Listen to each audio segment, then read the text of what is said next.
Theory को हम discuss कर रहे हैं यूजीन ओनील के लिखे हुए इस प्ले को। And we have seen 7 scenes, और आज हम इसका जो लास्ट सीन है, सीन नंबर 8, उसको डिस्कस करेंगे। और दोस्तों, देख चुके हैं हम लोग किस तरह से गैंग, जो एक बेसिकली स्टोकर है, शिप पे काम करता है, उसकी जर्नी है इस पूरे प्ले के अंदर, और एक उसका स्ट्रगल है, उसका एक फ्रस्ट्रेटेड अटेम्प्ट है to find an identity for himself. इसके लिए पहले वो अपना शिप छोड़कर अपने फ्रेंड लॉन्ग के साथ न्यूयॉर्क सिटी जाता है, मैनहट्टन के जो मार्केटिंग प्लेस है वहां पर जाता है।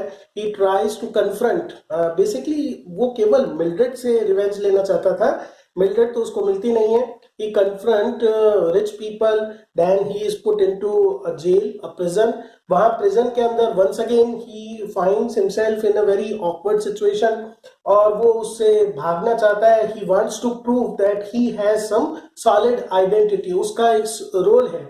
प्रिजन से उसको आइडिया मिलता है और वो ज्वाइन करना चाहता है एक कम्युनिटी को, जो एक प्रो कम्युनिस्ट ग्रुप है, IWW, उसको ज्वाइन करना चाहता है, because he thinks that they are a sort of revolutionaries. वो कुछ ना कुछ ऐसा करेंगे जिससे जो सोसाइटी है उसमें चेंज आए। But once again he is disappointed there. वहां पर भी उसको बताया जाता है that we do all legal kind of work, और वो तो चाहता है कि ब्लास्ट करना, नजारत स्टील जो मिल्ड्रेड के फादर की कंपनी है उसको ब्लो अप करना चाहता है। Then he is once again put on the road. वहां पर सीन 7 में हमने देखा था, he is totally disappointed and feeling very frustrated and let down. वहाँ इवन एक पुलिसमैन उसको मिलता है एंड वो भी उसको बिल्कुल इग्नोर कर देता है, and he says you should go to hell. Now, when scene 8 opens, we find Yank. Next evening का scene है, and Yank visits a zoo. वो एक zoo को visit करता है, and in that particular zoo, वो कहाँ जाता है? वो जाता है उस section में जहाँ पर monkeys के cage है। वहां पर in a cage there is a huge gorilla. बहुत ही enormous size का एक gorilla है, and very significantly, gorilla is sitting in that the thinker pose, जो बार बार यहाँ पर हम देख चुके हैं। रॉडेन का एक फेमस स्टैचू है, Rodin is sitting like that, closed fist on his chin, इस तरह से वो बैठा हुआ है, and that gorilla is basically in that particular pose. Now Yank stands in front of that particular cell and he watches very intently at this gorilla, और उसको अचानक क्या फील होता है? An undercurrent of sympathy, undercurrent of sympathy feel होता है for this gorilla, और वो ये बोलता है कि वी बोथ आर सेम, हम दोनों बिल्कुल सिमिलर हैं। इनफैक्ट न केवल उनका फिजिकल रिजेम्बलेंस है, फिजिकल रिजेम्बलेंस इस सेंस में है because of working in that particular work, stoking की वजह से उसकी जो मसल्स हैं they are very strongly build, hairy है वो, एंड बेयर चेस्टेड रहता है। तो और सेकंड इंपॉर्टेंट थिंग जो यहां पर सिंबल है, और वो है cage.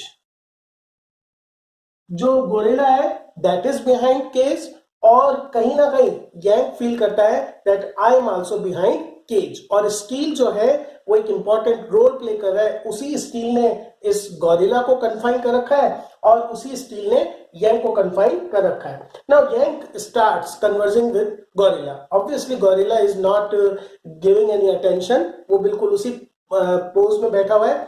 although other monkeys in round cages जो आसपास के हैं, they start clamoring and chirping, but that particular gorilla is completely silent. Yank tells him his story, gorilla को, और बताता है किस तरह से we belong to the same world, we both are basically caged.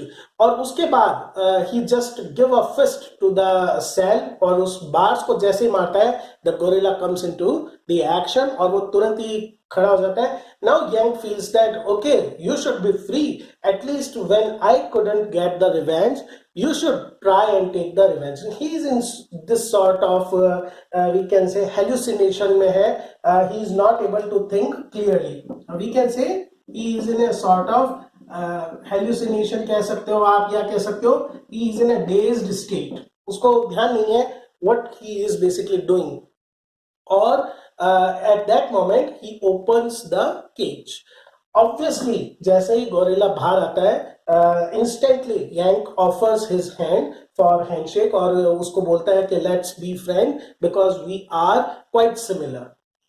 जो गोरिल्ला होता है he is so enraged. This is his I think first chance that he has come outside the cage and he thinks that Yank is basically defaulter और वो Yank को हाथ पकड़ने की बजाय he just clasp और पूरी Yank की बॉडी को अपना जो जबरदस्त enormous बॉडी होती है उसके अंदर पूरी तरह से वो उसको स्क्वीज कर देता है और एक तरह से उसकी जो रिब्स होती है वो क्रैक हो जाती है और वो उनको क्या कर देता है वहीं प्रिजन सेल के अंदर डालता है, गेट को पुश करता है एंड ही गोज अवे.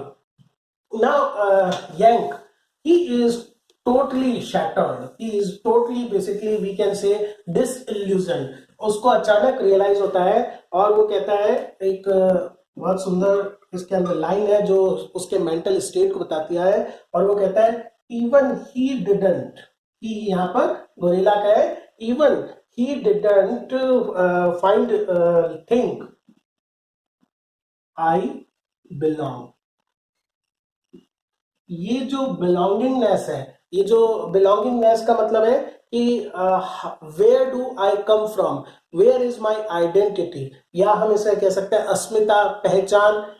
वो बेसिकली जो क्वेश्चन है वो ये कह रहा है कि even this ape decline to consider him as a member of the community. और उसके बाद वो बेसिकली वहां पर खड़ा होता है किसी तरह से और फोर्स लाफ के साथ लोगों को कहता है please ladies and gents look at me for once because I am the one and only, the one and the original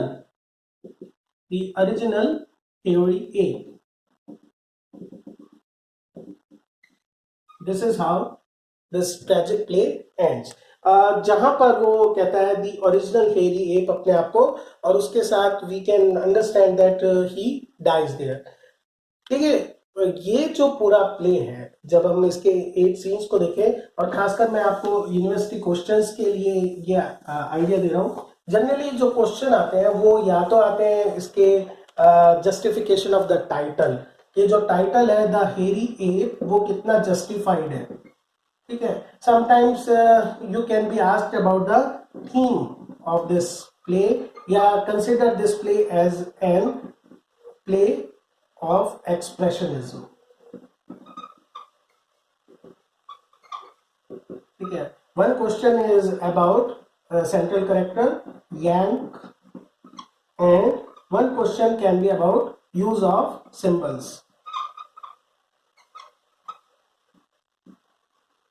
okay, one by one briefly मैं आप लोगों को बता देता हूं. जैसे अगर टाइटल के बारे में पूछते हैं द हेयरी एप, तो टाइटल बिल्कुल जस्टिफाइड है. बेसिकली यहाँ पर जो ये हेयरी एप है इट स्टैंड्स फॉर न केवल वो यंक की फिजिकल क्वालिटी के बारे में बता रहा है, न केवल उसके body build but also it shows the primitiveness, जो बेसिक डिजायर है पहचान की, आइडेंटिटी की.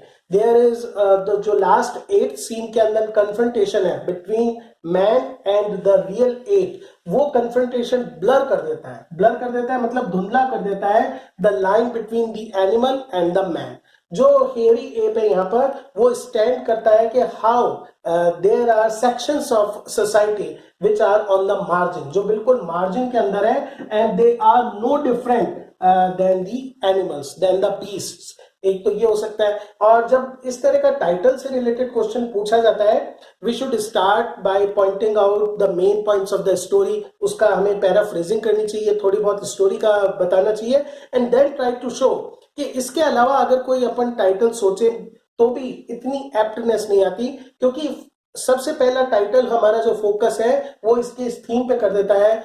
The reader is not expecting the story of a man. Hairy app हमारा तुरंत ध्यान जाता है कि what may be the story about. जब हमें पता चलता है बार बार मिल्ड्रेड है या फिर लॉन्ग है, ये दोनों कई बार रेफरेंस देते हैं that Yank is actually not a man, he is basically an ape. Ape का कहने का सेंस यहाँ पर ये भी है कि how he is basically trying to find a place to try to imitate, जिस तरह से एप करते हैं वो सोसाइटी के अंदर जाता है, but he is not able to accommodate himself.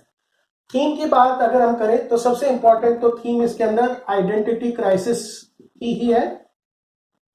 एक बहुत इंपॉर्टेंट लाइंस इसके अंदर आती है जब यांग कहता है कि when I was at my work place, जब मैं शिप पे था, I basically owned the world, पूरी दुनिया मेरी थी। He was very comfortable there, he was basically a dominant member there, वहां पर he was totally controlling the whole situation, he was the leader. लेकिन जैसे ही वो उस पर्टिकुलर प्लेस से बाहर आता है, ही इज टोटली नॉन प्लस्ड। वो अपने आप को क्या फील करता है? नॉन प्लस्ड फील करता है। इसका मतलब ही is totally lost into this alien world. उसका जो एक टर्म है लिटरेचर के अंदर यूज की जाती है, एलियनेशन हो जाता है। He feels totally lost out to these things and this identity crisis leads, पहले वो प्रिजन के अंदर जाता है, तो प्रिजन के अंदर जो सेल के पीछे जाना है, वापस से उसके दिमाग में बात करता है that I am an ape. Last में जब वो जू के अंदर जाता है, रियल एप को देखता है, again he finds try to find an identity for himself. तो मेन तो इसका थीम आइडेंटिटी क्राइसिस है। इसके अलावा साइड बाय साइड हम देख सकते हैं एक्सप्लॉयटेशन। हालांकि डायरेक्टली हम नहीं कह सकते कि इसके अंदर एक्सप्लॉयटेशन के इशू को फोकस किया गया है, बट लॉन्ग जो उनका फ्रेंड है, उनकी स्पीचेस से हमें पता चलता है कि किस तरह से जो लोअर क्लास है, वर्किंग क्लास है, they are totally devoid of the comforts or even we could say the luxuries of living। और वो चीज जो है बड़ा एक और इसके अंदर हम सिंबल देख सकते हैं, जो सिंबल्स में भी आएगा, व्हाइट ड्रेस जो मिल्ड्रेड की है। She is clad in white dress which is basically symbol of purity, but यहाँ पर जो white dress है वो luxury का एक symbol है, क्योंकि जब मिल्ड्रेड को इंजीनियर ये बोलता है कि you should change this white dress, she very easily says that it's okay, I have many white dresses, it doesn't matter।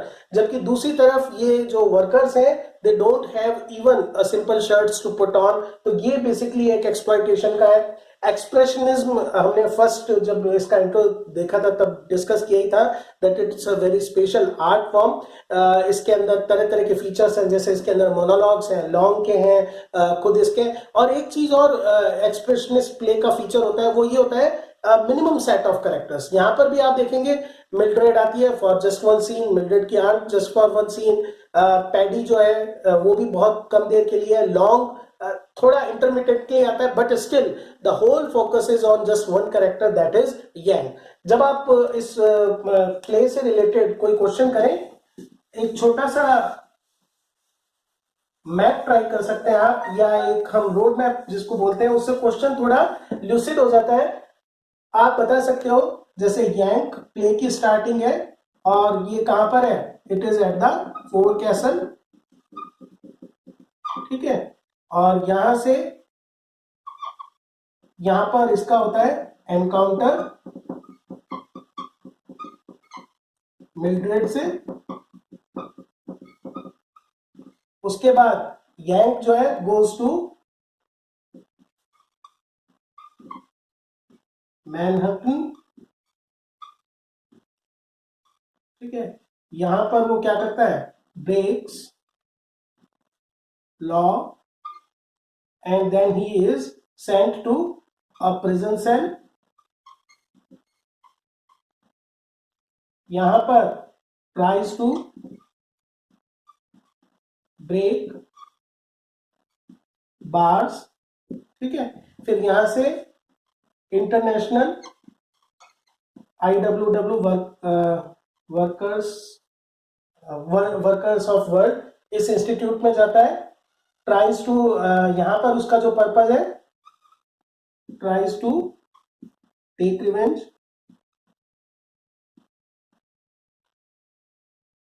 IWW से फ्रस्ट्रेट होकर ही गोज टू जू, वहां पर एनकाउंटर करता है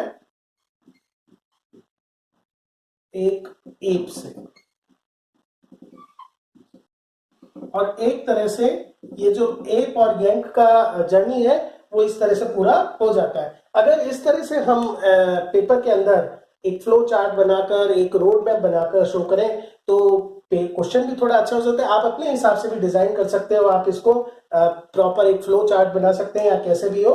तो इस तरह से ये जो थर्ड ईयर के अंदर फर्स्ट पेपर में आपके प्ले लगता है वो हुआ। नेक्स्ट वीडियोस में हम कुछ और इंपॉर्टेंट चीजें डिस्कस करेंगे। Thank you friends.